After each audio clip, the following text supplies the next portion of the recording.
স্বপ্নপুরী সুনামগঞ্জের শিমুল বাগান, একটি অমলিন স্মৃতি।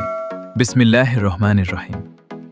এক বুক উত্তেজনা নিয়ে আমরা ট্রাভেল অফ টিমাই পরিবারের ১২ জন সদস্য টিমাই বাজার থেকে রওনা হয়েছিলাম স্বপ্নের সুনামগঞ্জ শিমুল বাগানের উদ্দেশ্যে। কিন্তু পথের শুরুতেই বাধা।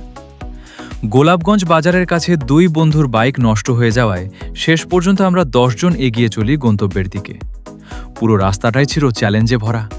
কখনো পথ ভুলে যাওয়া, কখনো বৃষ্টির হানা, আবার কখনো নদী পারাপারের দীর্ঘ অপেক্ষা।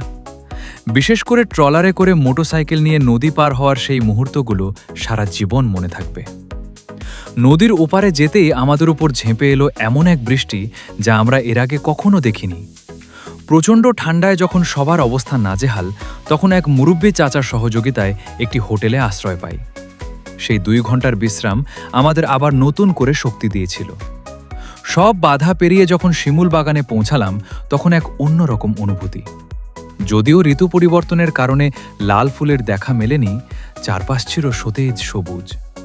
সেই সবুজ শিমুল বাগানও আমাদের মুগ্ধ করতে ভুল করেনি। সবাই মিলে ছবি তোলা, ভিডিও করা আর আড্ডায় মেতে ওঠা, সব মিলিয়ে দিনটি ছিল অসাধারণ। লাল ফুলের দেখা হয়তো এবার মেলেনি, কিন্তু এই সবুজ স্মৃতিটাই আমাদের হৃদয়ে গেঁথে থাকবে। ইনশাআল্লাহ কোনো একদিন আবারও যাব, যখন পুরো বাগান লাল ফুলে সেজে থাকবে। অসংখ্য ধন্যবাদ আমাদের ভিডিওটি দেখার জন্য। Travellers of the mind.